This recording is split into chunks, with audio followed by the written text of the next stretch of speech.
Hello, this is the news. I don't know the date. I didn't check. Oh, Shit. it's The 23rd. 23rd, yeah. 23rd. Today it's the 23rd, and I think this is social and security.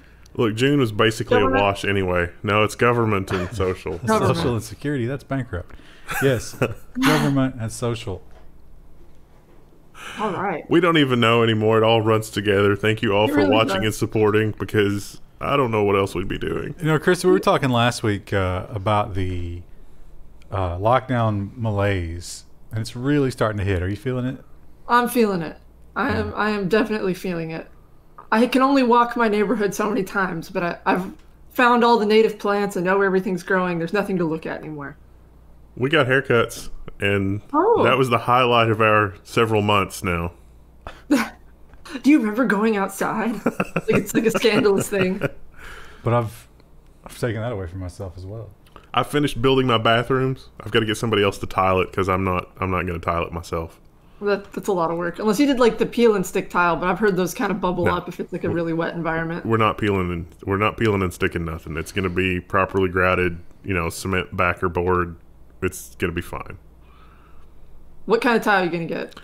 The fake stuff that was on sale on the internet. Like, I literally wrote a bot to find whatever was on sale and clearance. It's white. It looks like the Subway top- tile? Yeah, the subway tile Yeah. in the like under the peel and stick tile here at the office.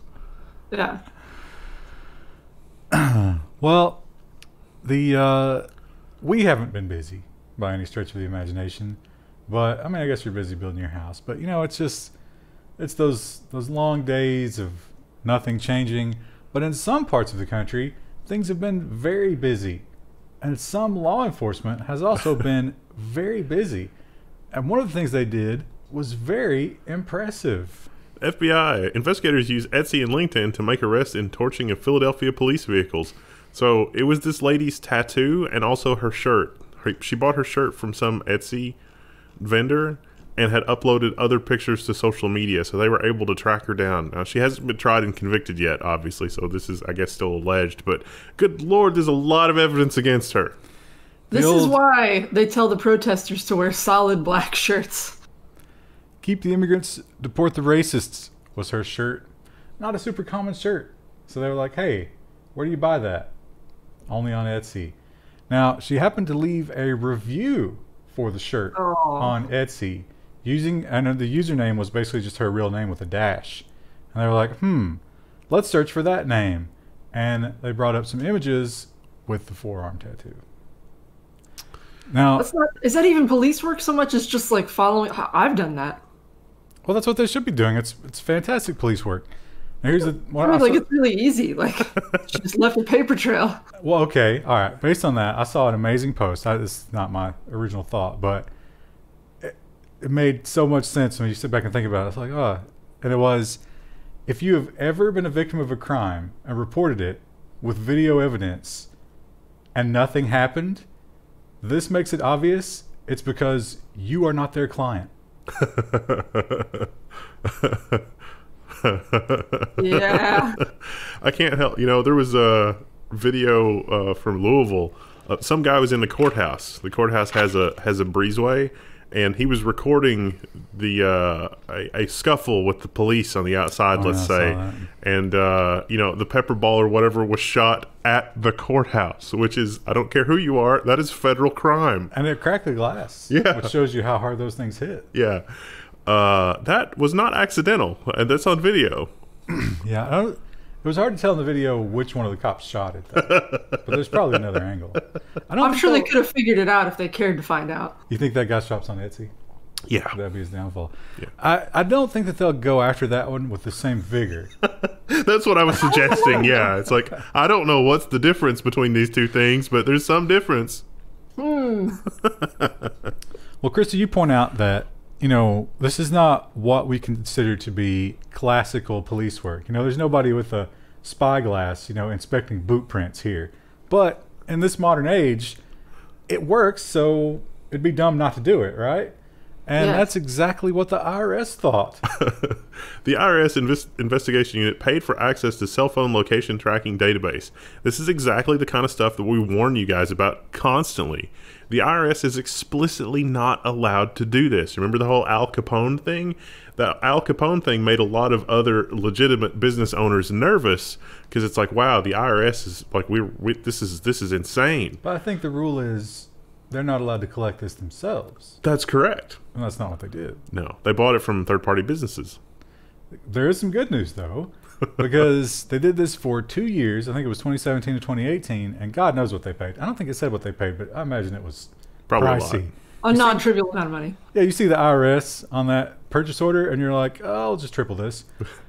0 turnover. They got nobody with this information. I saw during all the protests and everything in Washington, D.C., people were posting pictures of this building. And we're like, oh, no, I hope they don't accidentally burn down the IRS at this address. Like, oh, no, that would be terrible. But also, if you're thinking about, it's like, oh, that serves them right. They got nobody. They deserve to lose their money. Your money.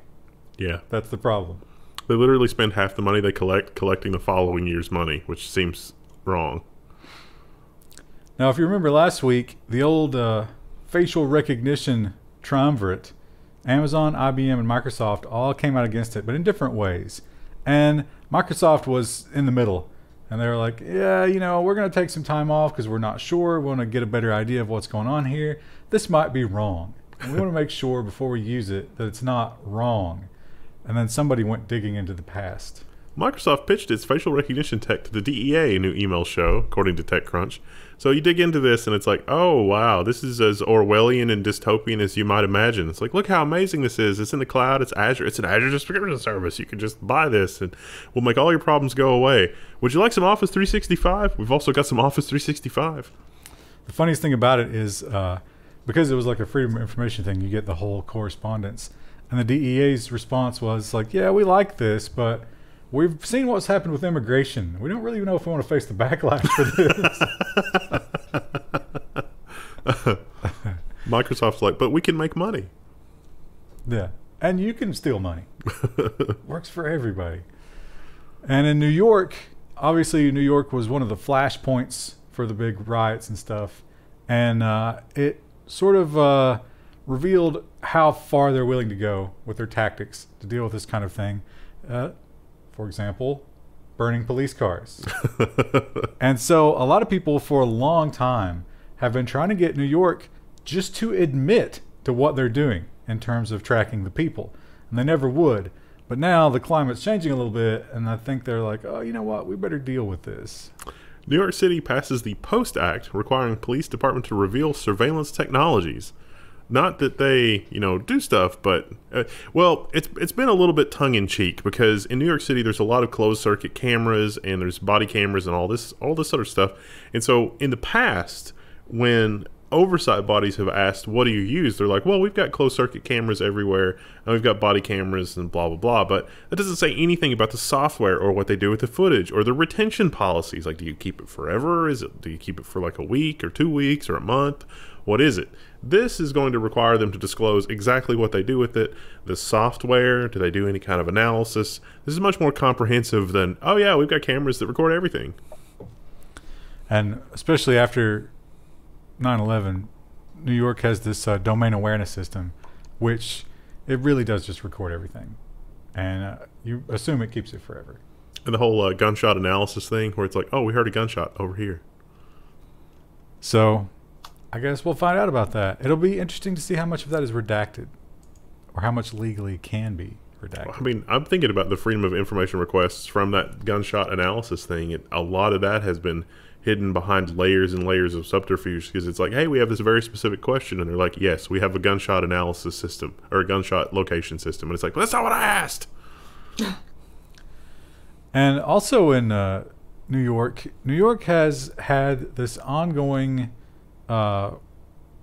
situation. They don't like the housing situation. Obviously in New York is unique because terrible.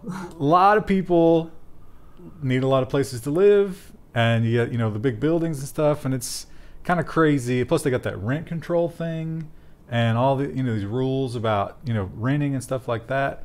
And for a long time, they were not welcome to the gig economy when it came to housing. And they said, listen, if you want to play in New York, you play by our rules, which, remember that last story that we just did? Guess what those rules include? Airbnb agrees to rat out its hosts like New York City wants it to. So if you're in one of those rent-controlled apartments and you're like, I'm going to go away for a while and then I'm going to Airbnb that out, you can make a lot of money. New York wants to know. Doesn't apply if you rent less than 5 times in a quarter, but you're not going to generate much money like that on Airbnb. I mean, probably not like a ton, but like if you're in it like a touristy sort of area, I bet you would be. There've been a few egregious things that have happened with this. Like I think there's a couple vans that are for rent. Like people own a parking spot on the street and they're like, I'm going to rent out my van on the Airbnb, and it's like, I don't think that's okay. Oh, Krista, you could live your dream of van life just van one life. weekend. Yeah. Hashtag van life. You think, what if you did that, but your van was a van life van and it was just out in the woods somewhere? I think that's okay because be cool. there's no permitting or anything like that for that. It's just Krista, lawlessness. There's your new YouTube channel and money-making scheme. You get to pimp your van. You don't actually have to live in it. You just use it to generate income. That's already a thing. A lot of people who claim to live in their vans full time, it's pretty obvious to see that they don't, and they just rent it out. Yeah. Oh, so someone else people has already do done that. Yeah. That's kind of disgusting. Definitely a thing in New York. I mean, if you let's say that you own a brownstone in New York and it's like, oh, this has been our family for 4 generations and it costs a lot and I don't want to give it up. I could totally see somebody being like, here, live in the van in front of our brownstone. Well, parking spots are a big deal there. Yeah. So I could see that. Yeah. Oh. Do you guys remember so long ago in a much simpler world Like 3 weeks. where all we had to worry about was the government spying on us? And we had that fun little thing called Vault 7, which was them losing all of that spying technology and it being released into the wide world of criminals. So it's taken quite a while. What was it in 2017 or 15? I think it was 2017. Yeah, Might be but wrong. the trial only just started in like February, and we covered when the trial started. They're going after an NSA contractor, or I mean a CIA contractor. So, but that uncovers how it happened. The investigation stuff, we didn't really know exactly what happened. We know that WikiLeaks got a hold of it, but how did it get exfiltrated in the first place? And the story is sad. Elite CIA unit that had developed hacking tools failed to secure its own systems, allowing a massive leak, an internal report found. So this internal report found was made part of the public record as part of this trial that's going on that we mentioned. We've covered it a few times before, and at the risk of some demonetization here, remember how the cornerstone of the prosecutor's case for getting this guy arrested in the first place was child pornography, and all of that has basically gone away? Doesn't that really suggest... What? What are you doing, Krista? I moved my hand and I hit the side of the table and it hurt. Sorry, continue. But that was like a cornerstone of their case, and all of that's gone. To me, that suggests strongly that is actually a weaponized component of the CIA's tools, which is perhaps even more disturbing. So, yeah, basically what it boils down to is they spent all of their time just honing their weapons and none of their time on defense. The article is very detailed. It does talk about how they were part of some kind of initiative to secure their internal network, but there were so many little fiefdoms that it was basically an impossible task, because like one group didn't want to cede control to another group to be like, hey, you need to secure your stuff. I believe you call that a glass cannon. Now, this is just a real quick throwback to last week. We talked about 230, is it 320 or 230? 230, Section 230. Section 230, which is to say that what you post on somebody else's website is your fault, not their fault. And the Trump administration, and across the aisle as well, have decided, hey, we need to attack that. We need to destroy that. We can't have that anymore. And just a small new development, the Justice Department, unsurprisingly, has taken a stance. The Justice Department urges rolling back the legal shield for tech companies. This is more information from the New York Times. This is a good summary of like how we got here, but I don't. This is probably going to backfire in interesting ways. And also, last week, if you remember, the antitrust stories were in both the U.S. and in the EU going after the big tech companies and Amazon in particular. And it has to do with those third-party sellers and how Amazon is treating them. Now, for the longest time, Amazon's legal team was like, yeah, we don't want to see the big man on the stand. You know, world's richest man, he doesn't have to be bothered with your nonsense. He doesn't answer to you. And it seems like they've changed their tune. Amazon's Bezos is willing to testify in a House antitrust probe. Not just Bezos, but actually I think he said that all of the leaders of the different business units, he would be okay with them testifying, but he didn't want it to be a long, drawn-out process. The Council of Doom? Yeah. We wanted to get everybody together and just like, all right, let's, is this a witch hunt? Is this a political thing? What's going on here? But at first, Amazon's attitude was basically, we are the U.S. economy. Don't mess with us. And it's like, wow, okay. They're not totally wrong, although that is kind of the problem. Now, they have not agreed to all of the points, one of which was they wanted all of the communication to have to do with any of this pricing stuff and third-party sellers. And Amazon's argument is, we can't trust you to safeguard this information. And considering the Vault 7 story, maybe they got a point. Sure looks that way. Yeah. So they're still hashing that out. It'd be interesting to see what they concede and what they don't. Man, Oracle can't even keep your information safe. Oh, foreshadowing. And so we're looking at kind of second wave territory. How you guys feeling about that? Oh, you go, Wendell. No, I was going to say we're not in the second wave. The first wave hasn't finished yet. Well, a lot of people saying that too. Like, I saw one person was like, okay, you think it looks like this, and there was like a sine wave coming back up, and it was like, no, it was just like a little plateau and then burst the way back up. Yeah. I don't know. Who do you trust? Chris, what do you think about it? I was just saying this is just the reoccurring storyline for 2020. There's other like civil unrest and murder hornets and other subplots, but I mean, this is the just writing team's getting lazy, is what you're saying. Yeah, yeah. Well, that's been some of the delay with my house. Is just I don't like, one, contractors in and out, no, but two, you can't get supplies and stuff's not coming from China, and they're not restocking the cat food at Meijer. And I got like 8 servings left. Oh, your cats are not going to like that if they switch brands. Yeah, they're going to go crazy. I've got a pressure washer that I've been using to like just DIY, because most of that house's problem was just where the guy died, and it's just years of filth. And so I got about halfway through cleaning it with the pressure washer, and it's like, this looks amazing. And then the pump seal went out, and it's like, okay, cool, I'll get a new pump seal. I'm on week 6 of back order of that. Yeah, some things you're just never going to get. I don't know where are all the Clorox wipes? They're here in the office. Where did they go? I mean, how many? It's been 3-4 months. They're never coming back. Is someone eating them? So it's a weird situation, and there's still all the disinformation, and people like still not wearing masks and saying that wearing. Did you see the Joe Rogan thing about like Bill Burr was on his podcast, and he made some arguments was like it's not manly to wear a mask, and Bill Burr just eviscerated him for it. He did, yeah, it was really good.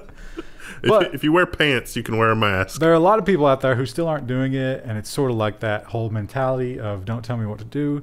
And I think this is more of that. But I got to say, I'm kind of part of this. Yeah. Because I understand this one way better. Look at everything else we just talked about up until this point. More than 7 in 10 Americans won't use contact tracing apps, data show. That's a decline from April, when only 1 in 2 rejected the idea.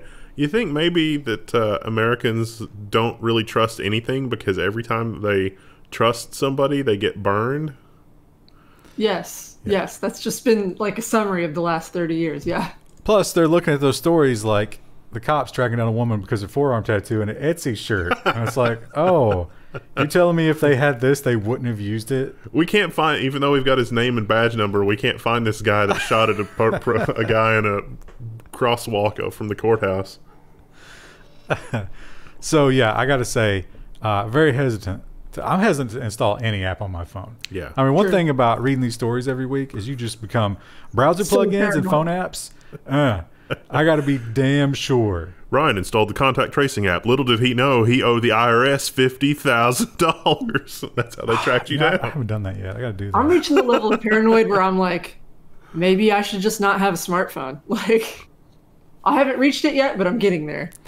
Well, but the tower pings work with dumb Still, phones yeah, too. it would still get you. So, and similar to the Amazon situation, both America and the EU are going after Apple for similar situations. In Apple's case, it is the App Store. And the App Store is basically just, it's kind of like communist China, right? And it's literally communist. well, they work in hand. With, Yeah. So, and Apple decides who gets to play and who doesn't, and they extract their pound of flesh. And if you don't pay the pound of flesh, then you don't play at all. Even to the point where they might not let you update your app for security reasons. And of course, that pretty obviously goes against a lot of those new EU rules. The EU has launched an antitrust probe into Apple's App Store and Apple Pay. This is a preview of what's coming in the business section, but this is a governmental level thing. So here's the CNBC article. It talks about a few things, but really the CNBC article could be updated with some things that have happened in the business world since this article came out. It's sort of nuts. Well, they started this before all of that came to light. But it certainly strengthens their case. Yeah. You got to think that Apple is just sitting back thinking, "Oh, Jesus." I don't think they are. I think Apple's hubris is like, no, it is worth this much. Apple believes their own crap, I think. I think Tim Cook is sitting there like, no, the App Store is totally worth 30%. And it's like, dude, no, it's not. Well, there's no other game in town. By design. Yeah, so also over It's like Edison. It's like Edison. It's like the only game in town is my direct current, and it's like, but alternating current is so much better. I will electrocute some elephants. You. Well, what's the alternating current in this situation? An open app store, being able to install your own apps. That doesn't exist. I mean, it does, but it's prohibited. Nobody is laying cable for the open app store. Also, across the pond in the UK, they have their own tracing apps. And if you'll recall, they kind of went a little bit different. Now, this story flip-flopped 3-4 times. Yeah. I thought we landed on Apple Google. We but did. apparently we didn't. Yeah. No. Because now they're announcing this, which I thought we were already in this. The UK virus tracing app switches to the Apple Google model. So we reported on this a few times, and they were trying to roll their own thing, and then it didn't work with Bluetooth. And then this article doesn't mention the French, because remember the French were going to try to do their own thing. That didn't work either. But the UK model is like, all right, we're going to use the Google API to do this. They tried to run both for a while, but it turns out you can't really run both effectively. Well, their version couldn't stay awake. And once the phone was not engaged, it lost the ability to use Bluetooth. Yeah. But they claim, and this seems like maybe just some sour grapes, that the Apple Google model doesn't have the range that theirs does. But if you'll remember, one of the other big drawbacks of theirs is it would just nuke your battery. Yeah. So I think to get the range, they were just maxing out Yeah. the Bluetooth. So The UK folks were also complaining about the data set. They said, our data scientists aren't going to have as much data points from this, which is like, what other data points is there? The location data? You shouldn't have the location data because that's not anonymous. you should have an ID, an anonymous ID. What else do you need? Yeah, well, that's what they were complaining about, only having an anonymous ID with the... Which is why Apple and Google designed theirs that way. But it seems like maybe the government had some ulterior motives, because the goal here should be people adopting this and stopping the virus, right? But secondary effect is we can catch those delinquent tax cheats. No. There shouldn't be a secondary effect. This is about saving the planet, not about stealing. And yet, this harkens back to the CIA situation. Yeah, It's like, yeah. oh, I'm going to do good, not you. You're not going to do good. It's me. I'm the hero. The NHS app developers tried to block rival symptom trackers. So yeah, this is exactly the ulterior motive. It's like, if they wanted to, why would this even be a thing? Well, there you go. Sad. The NHS is like the National Health Service. Your first concern should be the health service, not if we will not help you, do contact tracing. No one will help you do contact tracing. That's not the right attitude, guys. And this piggybacks very well on the next story, which is just horrific, because you got to try to imagine being in this situation. And the police are so insistent that they have all of the data. If they don't get the data, they become petulant I think this is criminal. There should be some sort of oversight committee that investigates this and prosecutes these people. Police in England and Wales are dropping rape inquiries when victims refuse to hand in phones. Investigation finds cases being closed when complainants refuse a quote-unquote digital strip search. You've been violated once. Why don't you want to be violated again? I don't You're used to it at this point, right? Yeah. Yeah, this makes no sense. Hopefully somebody that has a clue will look into this and severely reprimand the people involved. Yes, everyone's very eager to bring the police accountability, as we've seen here in the U.S., so... All right. Now, I got the impression that turning in your phone made it evidence. Yeah. So not only is it, the violation and the possible digging up of things that you've done, even though you're the victim, you also got to you don't have a phone. Yeah. Yeah. You got to live without your phone. It always cracked me up, like if you have a self-defense shooting, they still take the gun and put it in evidence. So it's like, oh, great. Now I can't. Now they're going to retaliate. I don't have a gun. Not usually. Well, it depends on the jurisdiction, but in some jurisdictions, they don't just take that firearm. They take all of your firearms. Yeah, makes perfect sense, right? If you recall, Russia is a close second to China. I don't know. Maybe, I guess North Korea's in there, but do they really count? Well, Russia is more like, we must protect from lawlessness, and they're not exactly honest. China is just like, no, we have to surveil citizens because they might be thinking about the wrong things. They're between the U.S. and China in terms of their approach to corruption. Not their level of corruption. Their approach to corruption. The vector of the corruption. And they had a problem with Telegram because Telegram, basically Russia was like, hey, we need a backdoor because these are terrorists. And Telegram was like, whoa, hey, what? No, it doesn't work like that. I don't care who they are. We can't do that. And then Russia was like, well, you're out. You're done. And it seems like some minds have changed. Russia unbans Telegram. Russia's media watchdog says that Telegram has agreed you didn't say what the name of it was. Roskomnadzor? Roskomnadzor? Roskomnadzor. It's a cool name. I don't know. Russian law enforcement to fight against extremist and terrorist content shared on its platform.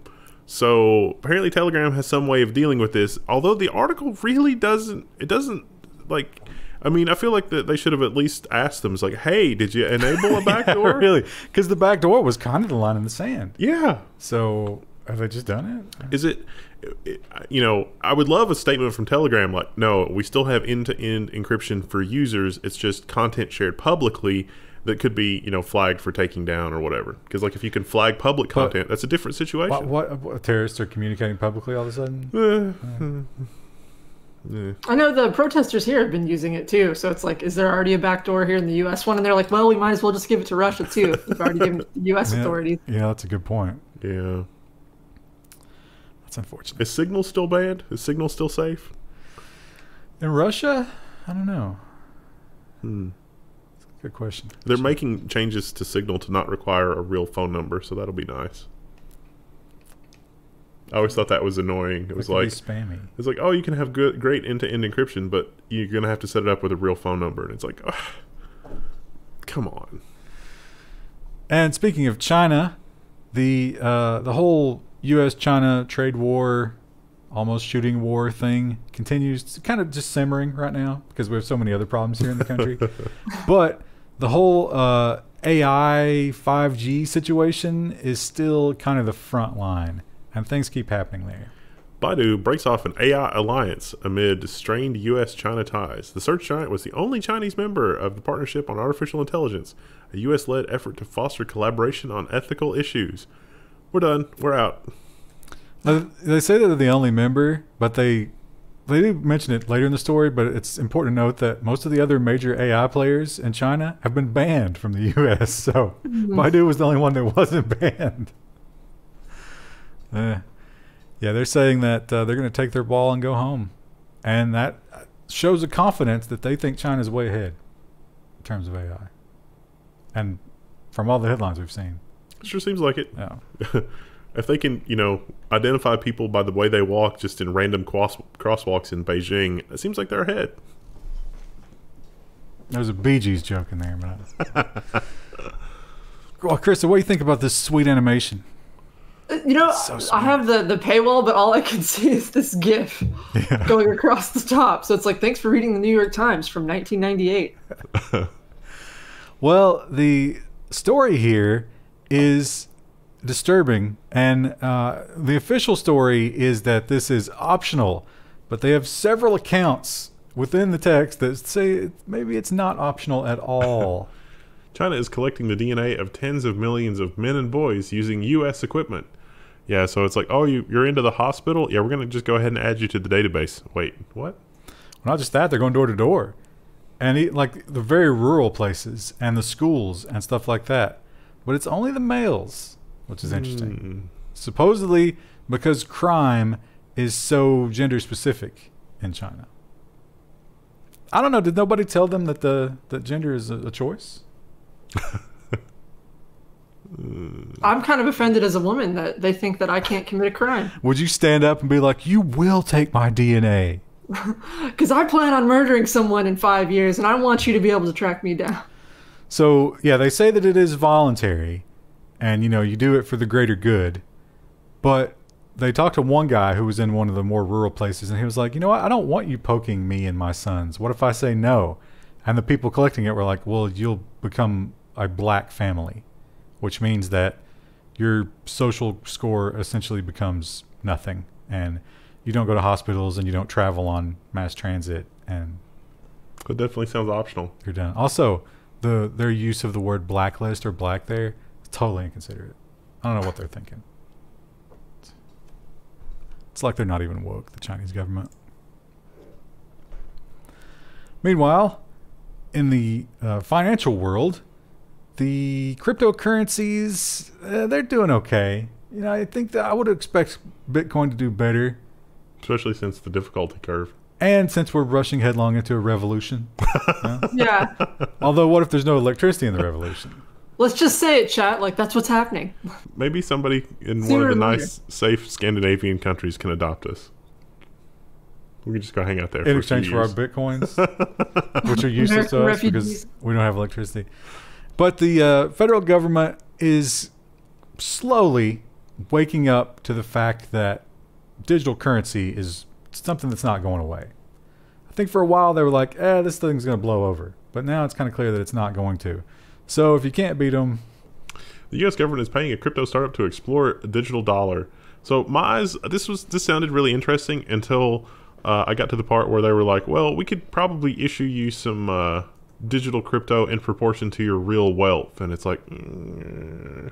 Yeah, that kind of exacerbates the existing problem. Yeah, there would be no mining. There would be no generation. There would be no work to create. It would just be whatever you've got in dollars, you can convert to digital. Okay. Probably not going to be worth having because you don't gain anything there. You lose freedom, and everything that you do will be tracked and taxed. It's just like cash, except it's literally tracked globally, and there's nothing you can do to hide from it. Yeah. And it's easier to steal. One thing we've seen about cryptocurrency, you know, it's supposed to be this like really safe alternative. No. It's really easy to steal because you can't undo a transaction. And the exchange can just go rogue and take all your money. And it happens a lot. eBay, it's interesting that a company as large as eBay is so in tune to consumers or, you know, entities that say bad things about them. I mean, I get it. You know, sometimes you read the YouTube comments and you just want to reach through the screen. But you would assume that when you're in this powerful position in a company, you'd be able to kind of control that a little bit more. But it seems like not. No. Quote unquote, we are going to crush this lady. 6 former eBay employees charged in federal cyberstalking case targeting some little old lady and her husband who ran a newsletter describing how horrible eBay was. I couldn't quite grasp what was going on with the newsletter. I don't know if it was like a financial newsletter where they were short selling eBay, because they talked a lot about the internal practices and how that would affect the company, which wouldn't matter to you if you were buying items on eBay. You wouldn't think so, yeah. And you know how Amazon was gobbling up all their market share and stuff like that, and it really made these people upset So they mailed them a fish, mailed them a box of spiders. Who lets you mail a box of spiders? Well, we found out when we had the aphid problem on Wendell's tree. Remember, you can just order boxes of parasitic wasps and ladybugs. Crazy. So they did several things like that. They tried to put a GPS tracker on their car, but they couldn't because it was locked. Although, like, why not just put it in the wheel well? I don't understand that. And here, this one was a stroke of genius, but like imagine somebody doing this to you. They bought pornographic magazines so that you could tell what it was without opening it to the neighbor's address and that guy's name. Just to mess with him. That's really, yeah, those are all federal crimes, apparently. Yeah, they committed a lot of felonies here. They did some other stuff. They basically just harassed these people. And there was a Twitter account that was fake that would contact them after every escalation and be like, don't make me do it again. Do you believe me now? Stop what you're doing. Seems like if you were the paranoid type, you would really, it's like, eBay really is the second coming of the Antichrist. I've got to stop them because blah, blah, blah. And it was a little conspiracy. There was at least 6 people involved. Although, reading between the lines here, did you get the impression that some of the higher up management knew damn well what was happening? Yeah. But they're protecting themselves now? Yeah. Yeah. Yeah. So they're kind of throwing the other 6 to the wolves. But those people were high ranking as well. This also had overtones of what was it? What was the overarching company in Breaking Bad? Madrigal. Yeah, Madrigal Electromotive or whatever. It's like eBay is actually Madrigal Electromotive, and they're just moving. eBay is about nothing but a massive drug empire moving things. Well, I think part of what hit home with this is that what these people were saying was dead on, and Amazon is killing them. Yeah. So if you were a big eBay power seller, it probably makes more sense to be an Amazon third-party seller now, right? Amazon is less abusive than eBay. That just seems... Well, it's just a bigger audience, bigger customer base. Moving on to social media, it's a lot about Trump this week because obviously Trump has gone after 230. He wants to strip away their protections. That is a mortal wound if you're Twitter. I mean, think about Twitter in particular. You know, reading between the lines with the whole Section 230 thing, I don't think we've explicitly stated this, but we've implied it. But doesn't it seem like Section 230 is not about making sure that the messages that like you and I post to Twitter remain intact or unaffected?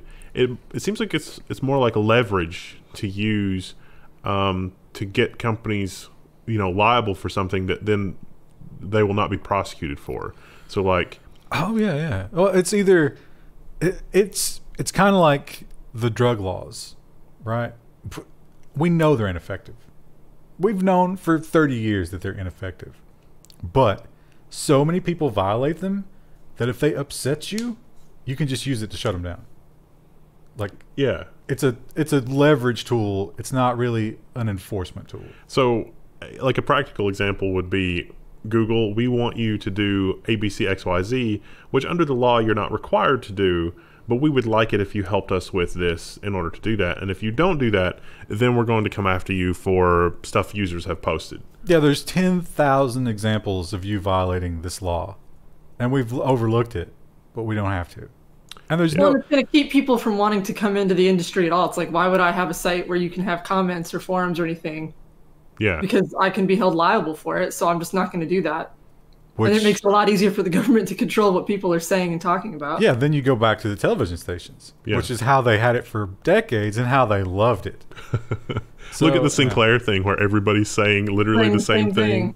Yeah. So the what's happening here is that I think the social media companies have been pushed, and they're like, okay, fine.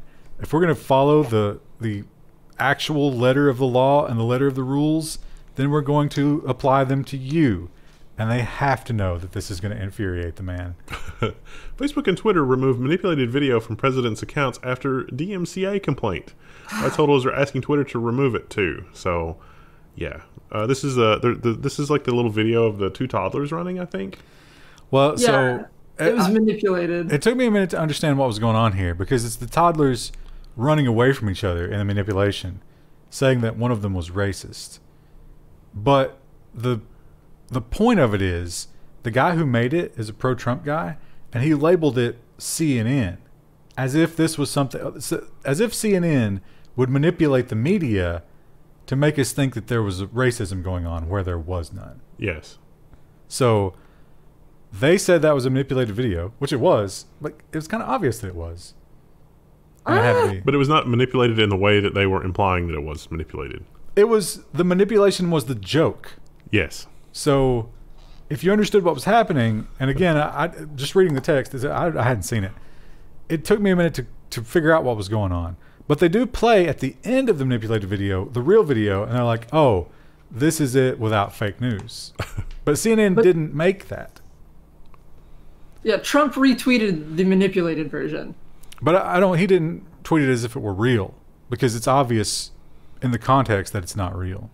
It's a weird situation. If we've lost the thing of context, I wonder if we can bring Mel Brooks up on the race. If Blazing Saddles came out today, they would kill him. I was thinking not just that, but like it's against the law. Like you literally, like this is inciting hatred. Yeah. And this is the same story. This is just Twitter used their own manipulated media flag for it. Facebook took it down. Twitter just flagged it, like they have been doing some of Trump's other tweets. Yeah, the fake CNN chyron was what they added to that. So another issue that Trump has is his war with Antifa, who he has decided is a terrorist organization. Even though they're not an organization at all. Well, I mean, they're things seem really scary in Portland, but I don't know about anywhere else. They're doing some bad things. Are they really things. Organized though? Like, are there leaders? Are there people? Like, it doesn't seem like. Have you seen the Veritas videos where they did combat training, and he put somebody in there and filmed it? You should check those out. I haven't seen that, but some of the videos coming out of the autonomous zone in Seattle are really scary. They killed somebody there. Yeah. There were shootings in multiple cities last night, but like you can't find a lot of information about them. It's a little weird. Of course, there's shootings in multiple cities every day. Chicago is just—it's a shooting gallery. That's what they do there. It's getting weirder though every day. Guns are banned in Chicago. How is that possible? It's weird. So Trump is posting all kinds of anti-Antifa stuff and using some of the logos that I don't know if they actually use them or he thinks they use them or whatever, but again, it gets in this weird censorship, who's right and who's wrong, what's real and what isn't real situation with social media. Somebody decides, being Facebook, but who knows what's true and what isn't. The Hill's reporting that Facebook has taken down Trump ads featuring the symbol used by Nazis to mark political prisoners. So, yeah, again... The upside-down red triangle. I don't know if they had a picture of it in this article. Oh, these pop-ups. Oh, yeah. Yeah. That probably just got us demonetized.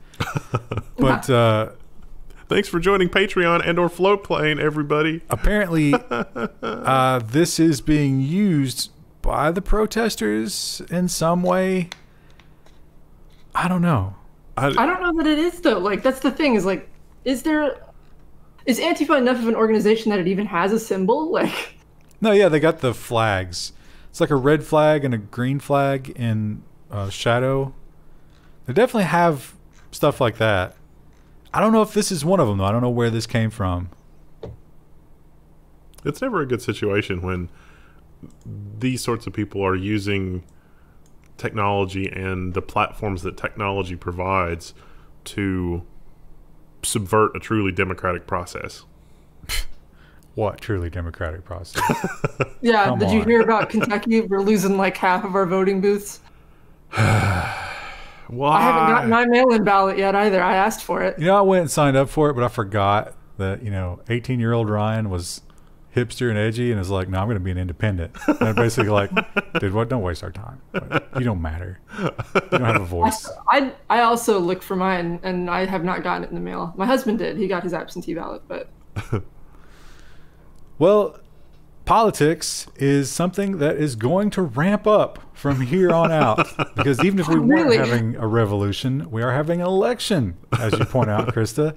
And it's going to be a big one because people are angry. And when people are angry, they generally get more involved in politics. which makes this decision by Facebook probably actually a good one, because this might save them. Also a PSA for everybody watching. Yeah. Facebook lets users turn off political advertisements. So if you'd like to do that and you use Facebook, why do you use Facebook again? Here's how you can turn off your political ads. But here's the question, though. I think political ads are some of the worst. But would you rather have political ads or annoying corporate ads? Annoying corporate ads, by far. You think so? Yeah. They're usually more Yeah. creative. Yeah. Although some of the mudslinging ads are pretty entertaining, I think. Because they'll make accusations and you're sitting there, it's like, no, that couldn't possibly be true. But then sometimes it is. Yeah. Well, I mean, Twitter has added a new feature. And Twitter, one of the things that drives me crazy about Twitter, have you guys noticed this? Where like I'll go and there'll be a video and I'll play it, but I really don't want to hear the audio of it because something's happening. And when you scroll down, it mutes it. Yeah. Oh, Yeah. I hate that. It's annoying. And I wonder if it'll do that with this. Twitter adds the ability to record audio in tweets. It said that it will keep playing when you scroll, but I don't know. Well, they need to add that to the videos then. That's ridiculous. So what does it say? Like a minute A minute. or 3 minutes? Well, if you go over 140 140 seconds, it just makes it puts the rest of it in a reply to your original tweet. That's another thing about Twitter is like this. Some breaking news will happen, and you got to read it in that crazy format. And it's like, come on, guys, this is ridiculous. Use something else. But I don't know. Would you ever use it? You're the Twitterer. No, probably not. Because most of the time when I'm on Twitter is when I don't want to make noise. What about if you're just driving and you just want to muse, just wax poetic into the Twitter while you're driving? I think that it would require, because it's so short that 140 seconds is not long enough, because you wouldn't be able to queue it up, and then so doing it while driving makes no sense. I'm kind of at a loss for the use case because I'm the kind of person who's like, I have to really psych myself up even just to like call a doctor or call someone. And it's like, why would I want my voice to be recorded as I record an episode of the news? But You know what the better use case would be? Automatically captioning videos. that would be nice. But that's Different not tech, really I a guess. video platform. I don't know. So we're in this situation where the government and the big tech companies, especially social media, they've been clashing for years, but it really seems to be boiling at this point. You know, we're at some sort kind of tipping point. If the whole 230 thing happens, then it just gets crazier and crazier. Yeah. So the question then becomes, which do you trust less? The government or the giant tech corporations? And Gallup has done some polling. Americans don't trust content decisions made by social media giants, the study says. However, they trust the government even less. I think that's a Yeah. good one because like I can kind of opt out of social media if I want to, Yeah. but you can't opt out of being a citizen very easily. Remember when it was against the lie for the government? I mean, it was against the law for the government to lie. Has it ever been? Yeah, it was against the law for the government to mislead or lie in the 60s and before. Something tells me they didn't follow that rule. No. Yeah. So this, you always have to look at this under the lens of these are people who are willing to answer a poll. I will never be that person, so I can't think that I'm represented here, but I kind of do agree with this. So 80% of Americans don't trust big tech companies, which means that it's over 80 for the government, which is hilarious. And yeah, why would you? Why would you trust any giant corporation? Yeah. Yeah, that's ridiculous. I don't know. I think Walmart has my best interests at heart. Yeah, you think so? Especially if you're an employee. It's like, look, between Walmart and the government, that's like half of my income. And look what they do with it. They just squander it so completely. Well, the government wastes it, whereas Walmart just grows like a tumor. Although these days, they're not doing it so well because of Amazon. Well, Walmart's especially disappointing because it's like I'm going to buy this thing from Walmart and then it breaks a year later, and it's just I haven't actually enriched my life with the thing that I bought from Walmart. I've just delayed the inevitable. And then you complain to the manufacturer, and they're like, "Well, Walmart made us use different parts because we had to get the price down under $20." I wanted this Bose speaker. They're like, "Hey man, that's made out of like recycled lawn chairs." But hey, we're in 10 million stores, so it's okay. And online payments is something that social media has constantly been trying to dip their toes further and further into. Remember, what was the name of Zuckerberg's digital currency? That's just Lira? gone now. Yeah, I can't remember. Zuckerbucks. It was Libra. Yeah. And they were like, it's going to revolutionize the world. No. You went too far with that one. But they are still sort of creeping forward with trying to get into being a financial company. Facebook brings payments to WhatsApp starting in Brazil. So you can send people 50 units of Brazilian currency there. I'm not sure what that is. Something with an R.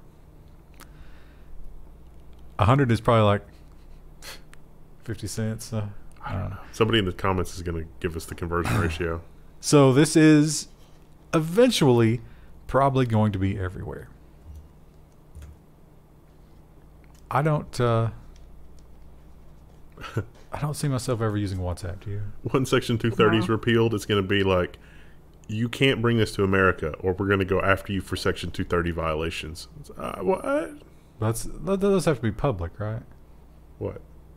The postings have to be public postings. No, not private communications. No, it can still be private. It depends on how, like, what it is. So, private communications are actually better because if you've got something hideously illegal and it's a private, as the platform operator, you can say, it's like, I don't go through people's private messages. I had no idea that was going on until you brought it to my attention. I'll delete it now. No, that's what I'm saying. So WhatsApp would be private communication. Yeah. It's with until Section 230 is repealed. Because look at the back page thing. You know, the whole like back page, like we need to take down this. But those were public. Some of them, but you had to advertise yourself. But there were user-to-user messages, and that wasn't all of what Backpage was. So everybody is going to be backpaged with 230 gone. If you recall, Facebook and Google have also been faced with this demands from the big publishing companies to say, hey, you link to our content unless you owe us money, which is crazy because, you know, having been alive as long as the internet has been alive, I remember when people would do anything to get links to. That was the whole game. Please, let's trade links. Hey, I just want people to come by. And so now we've entered this world where it's like, no, you must not link to me unless you pay me. And Facebook in particular has hardball tactics to reply with that. Facebook says it doesn't need news stories for its business and won't pay to share them in Australia. Social media giant rejects the ACCC proposal and says it could cut out news completely without any significant impact on its business. This is probably true. I mean, on the one hand, like, what about like book reviews and crap like that? It's like, I'm going to write a book review and publish it in a newspaper. That's been okay since newspapers were a thing. Hell, some news organizations report news that they say as reported by the New York Times, because the New York Times reporting it is in itself news. And that's how they get away with basically reprinting copy pasting the story what the New York Times did. How is that different? It's not. I think the economic model would be fine if we could get, whenever we get to the other side of this madness, if we have the Pulitzer Prize winning investigative journalists that are paid directly, economically, there's plenty enough money for them. There's not enough money once Bezos is involved. You bring up the Pulitzer Prize winning journalist every time. Do you realize that the Pulitzer Prize winning journalists of the future have been going through the communist college system? It's never going back to what you think it is. Yeah, that's true. The specific people that I have in mind are like grizzled old. They probably all died of lung cancer by now too. The people that I used to know, they were just like haggard, like they were skeptical of everything, and they hated life. And that made them great writers. And there's a couple of quotes from their past stories that are now going to be problematic, and they will be destroyed. Yeah. Because if you can't attack the idea, you can attack the person. Well, that's all we got for this. Tomorrow we'll do some business and I believe robots. Oh, exciting. Krista loves the robots. I do like the robot section. It's one of my favorite sections, next to nonsense. So, see you back here then. Bye.